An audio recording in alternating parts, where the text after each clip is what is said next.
Bismillahirrahmanirrahim. Assalamualaikum warahmatullahi wabarakatuh.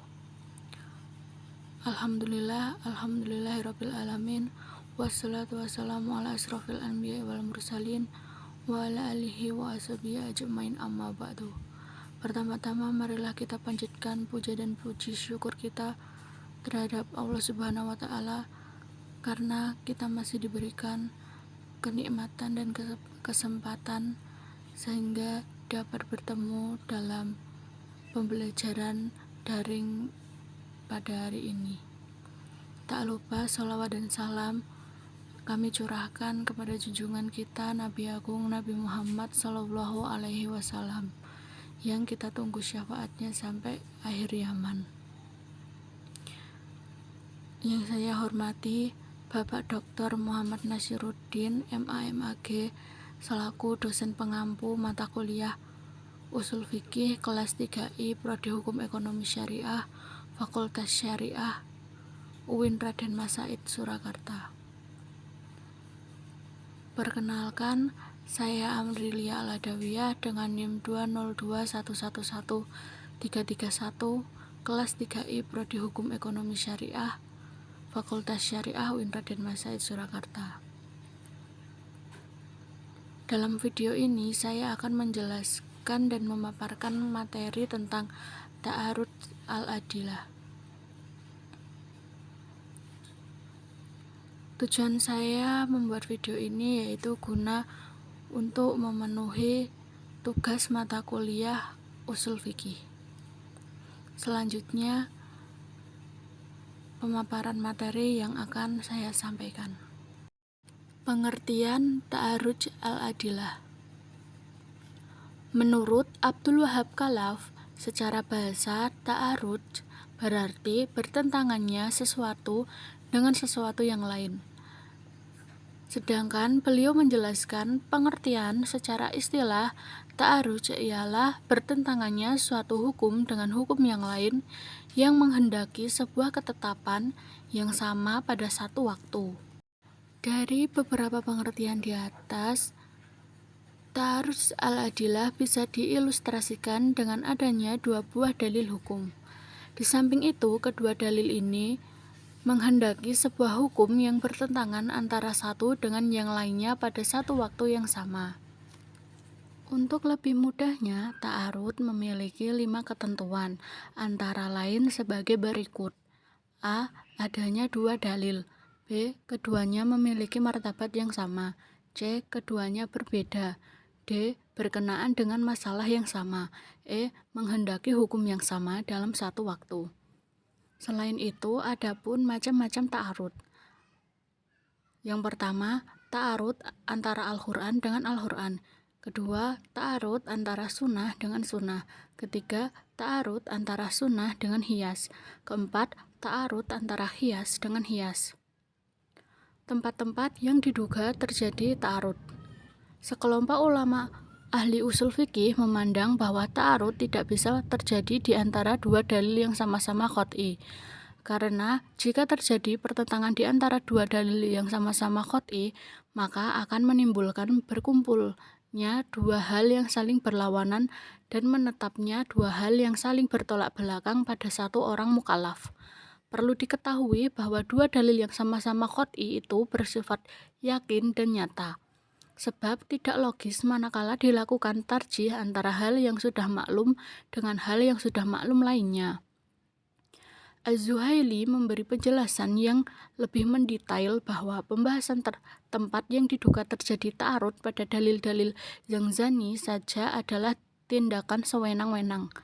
Karena namanya ta'arud hanyalah terjadi pada sisi zahirnya dalil saja. Seperti halnya ta'arud terjadi pada dalil-dalil yang zani, maka juga terjadi pada dalil-dalil yang qot'i. Yang perlu diperhatikan bahwa ta'arud itu mungkin muncul dari dalil yang bersifat fi'liyah atau perbuatan, seperti dalil yang menunjukkan bahwa Nabi berpuasa pada hari Sabtu. Kemudian ada lagi dalil yang menyatakan bahwa pada hari itu Nabi juga berbuka. Kejadian seperti ini tidak bisa disebut ada ta'arud. Hukum ta'arud atau cara mengatasi ta'arud. Apabila dalam pandangan mujtahid nampak ada beberapa dalil yang saling berlawanan, maka baginya wajib mencari solusi mengatasi ta'arudz tersebut. Ada dua solusi yang bisa diterapkan untuk mengatasi dalil-dalil yang nampak kontradiksi. A. Dengan cara metode Hanafiyah dalam memecahkan ta'arudz. Yang pertama, nasak. Secara bahasa berarti tabdil atau mengganti, ar-rofa atau penghapusan, al-izalah menghilangkan, al-ibta pembatalan atau an-nakhl yang artinya memindahkan. Sedangkan secara istilah menurut Romli S.A. ialah menghapuskan dan membatalkan ketentuan hukum syara dan menggunakan dengan ketentuan hukum syara yang baru. Syarat-syarat nasa yang pertama, hukum yang dibatalkan bukan personal yang berkaitan dengan hukum yang sifatnya permanen dan abadi. Yang kedua, hukum yang dibatalkan bukan persoalan yang semata-mata berpijak pada akal, dilihat dari segi baik dan buruknya. Yang ketiga, hukum yang dibatalkan atau nasi dapat sesudah ketentuan hukum yang dibatalkan atau mansukh. Selain itu, kedua hukum tersebut mempunyai ketentuan yang sama. 4. Hendaknya nasa itu berkenaan dengan an-nasak adaman.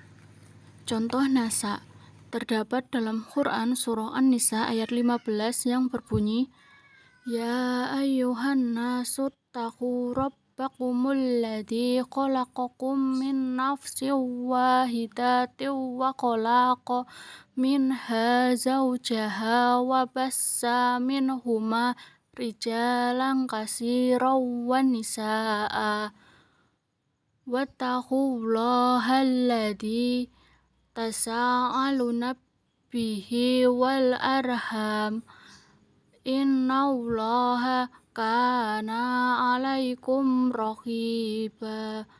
Artinya, dan terhadap para wanita yang mengerjakan perbuatan keji, hendaklah ada 4 orang saksi di antara kamu yang menyaksikannya.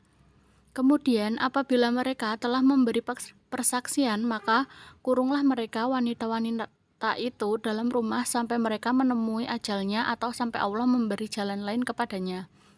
Akan tetapi hal tersebut juga dijelaskan dalam Quran surah An-Nur ayat 2 yang berbunyi, Az-zaniyatu waz-zani fajlidu kulla wahidin minhuma mi'ata jaldah wala taqutuhum bihima ra'fatun fi dinillahi in kuntum tu'minuna billahi wal yaumil akhir wal yashhad adzabahuma ta'ifatum minal mu'minin. Yang artinya, pezina perempuan dan pezina laki-laki, deralah masing-masing dari keduanya 100 kali dera, dan janganlah rasa belas kasihan kepada keduanya mencegah kamu untuk menjalankan agama atau hukum Allah jika kamu beriman kepada Allah dan hari kemudian, dan hendaklah pelaksanaan hukuman mereka disaksikan oleh sebagian orang-orang yang beriman. Dalam ayat tersebut dapat kita pahami bahwa jika dilihat dalam metode nasa di dalam Quran surah An-Nisa ayat 15 menjelaskan tentang sanksi terhadap pezina pada mulanya adalah dikurung di rumah sampai mati. Akan tetapi hal tersebut juga dijelaskan dalam Quran surah An-Nur ayat 2 bahwa hukuman bagi pezina perempuan dan pezina laki-laki, maka hukumannya yaitu deralah masing-masing dari keduanya 100 kali, dan janganlah ada rasa belas kasihan terhadapnya. B. Tarjih. Secara bahasa, tarjih artinya menguatkan. Muhammad Al-Jurjani mendefinisikan bahwa tarjih secara bahasa berarti pekerjaan menetapkan salah satu dari dua dalil yang tingkatannya lebih kuat dari yang lainnya. Sedangkan secara istilah, Romli S.A. memberikan definisi tarjih secara substansial. Beliau mengatakan bahwa tarjih adalah memilih dan mengamalkan dalil atau alasan yang terkuat di antara dalil-dalil yang tampak berlawanan. Contoh tarjih. An Abi Hurairah radhiyallahu anha, Rasulullah sallallahu alaihi wasallam qala man asbaha junuban falyasum. Artinya, dari Abu Hurairah sesungguhnya Rasul sallallahu alaihi wasallam bersabda, barang siapa yang junub sampai tiba waktu subuh maka tidak ada puasa baginya.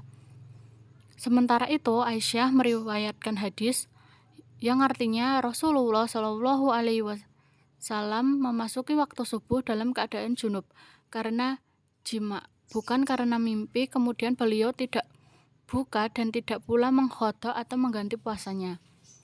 Dari kedua hadis di atas dapat dilihat keduanya memiliki ketentuan hukum yang berlainan terkait hukum puasa bagi orang yang memiliki junub. Hadis yang diriwayatkan Abu Hurairah menetapkan ketidaksahan puasa, sedangkan berdasarkan riwayat Aisyah dan Ummi Salamah, puasa orang yang memiliki junub tersebut adalah sah.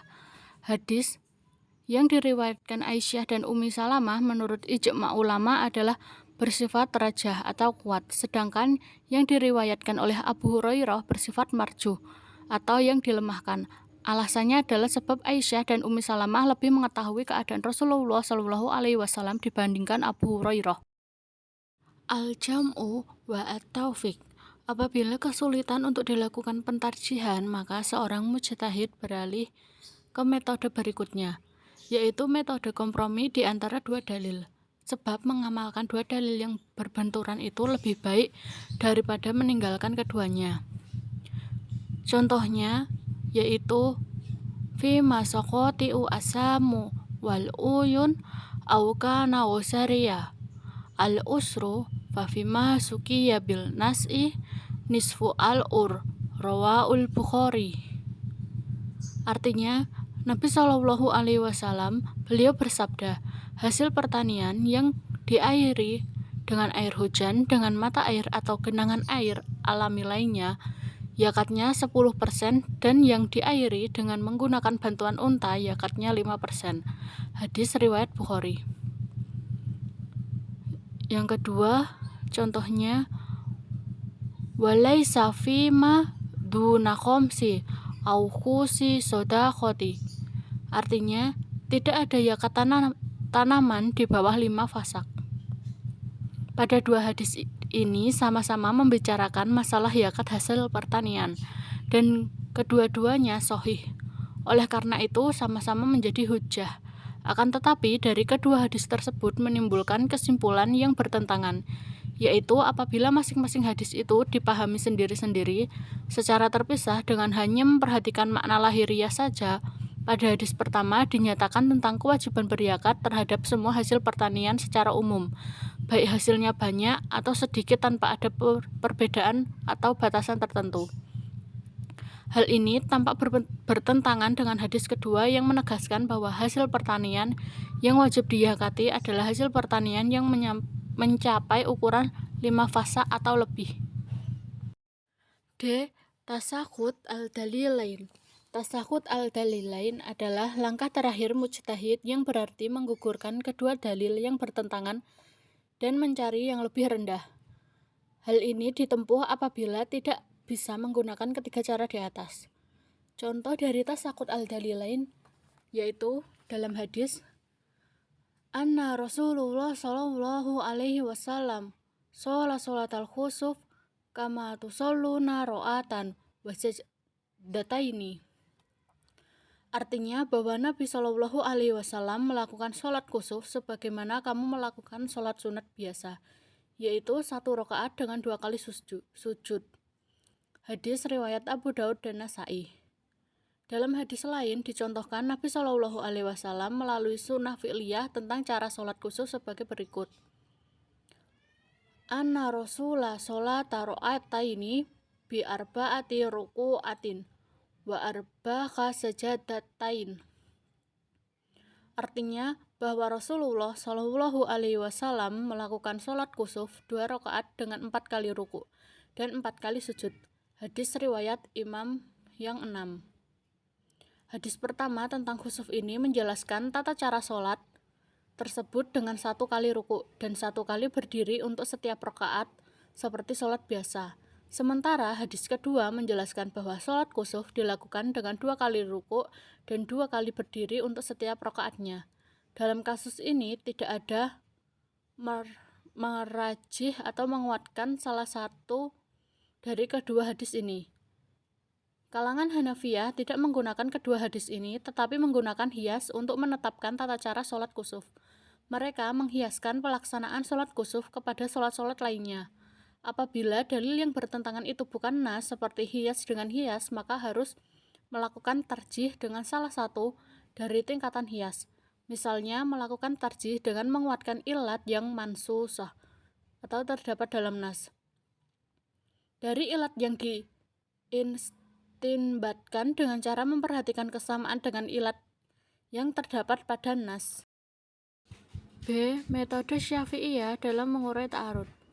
Apabila terjadi pertentangan atau ta'arud antara dua nas dalam pandangan seorang mujtahid menurut mazhab Syafi'iyah, Malikiyah, Hanabilah, dan Zahiriyah, wajib bagi mujtahid untuk melakukan pembahasan dan berijtihad sesuai dengan tahapan-tahapan berikut ini secara tertib. 1. Al-jam'u wa al-taufiq, yaitu mengompromikan kedua dalil tersebut. Ketika memungkinkan untuk mengompromikan, maka sudah seharusnya keduanya diamalkan dan tidak boleh mentarjih salah satu di antara keduanya.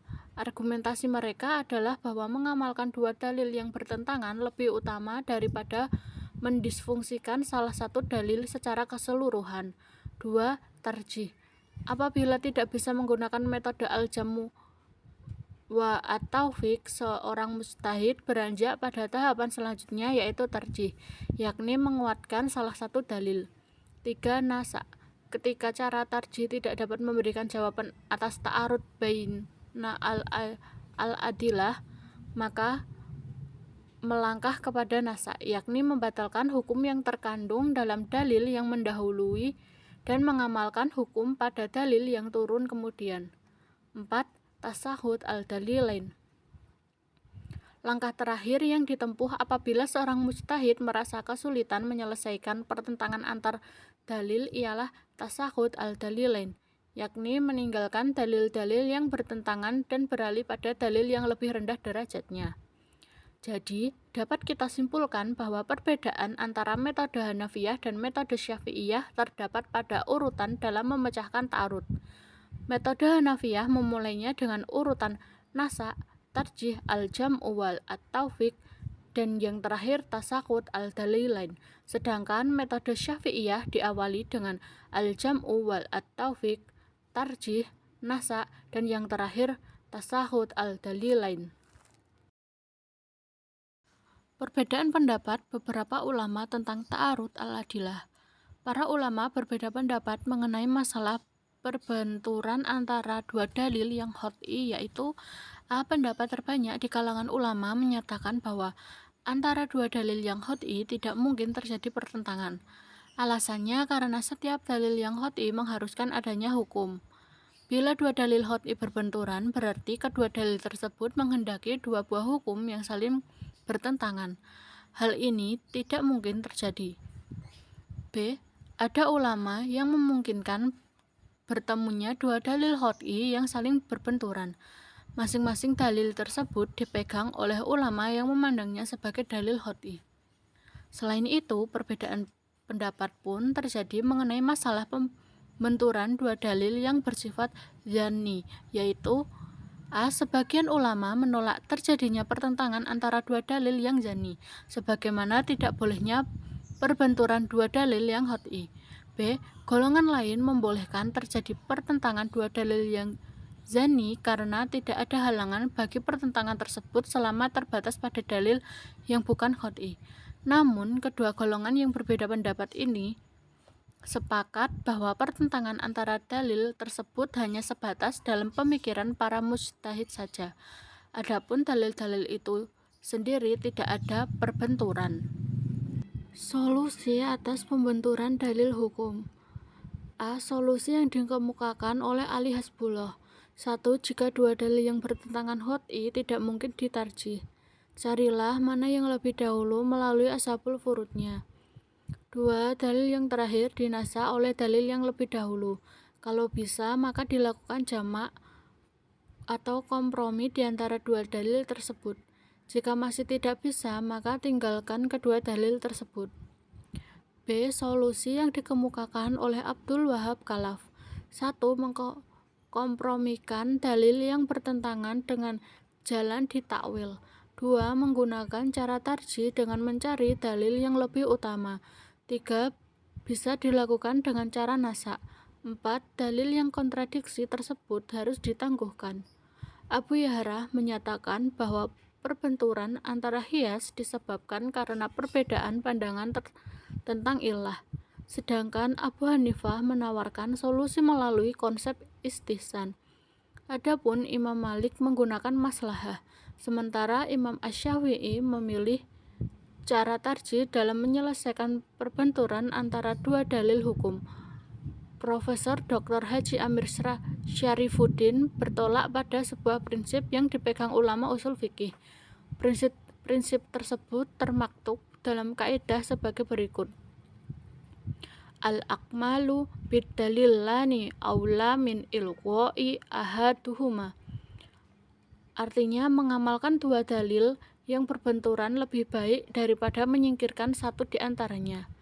Dari prinsip tersebut, beliau menyimpulkan 3 tahap penyelesaian, yaitu 1. Mempertemukan kedua dalil yang diperkirakan berbenturan sehingga tidak terlihat lagi adanya perbenturan. Tawaran ini disebut taufik atau kompromi. 2. Jika dengan jalan kompromi dalil tersebut masih bertentangan, maka diusahakan setidaknya satu di antaranya diamalkan, yang satu lagi ditinggalkan. 3. Sebagai langkah terakhir, tidak dapat dihindarkan kedua dalil itu untuk ditinggalkan, tidak diamalkan keduanya. Mungkin itu saja yang dapat saya sampaikan. Saya memohon maaf apabila terdapat kekurangan dan kesalahan dalam materi yang saya sampaikan. Terima kasih. Semoga materi yang saya sampaikan kali ini bermanfaat bagi kita semua. Amin. Wassalamualaikum warahmatullahi wabarakatuh.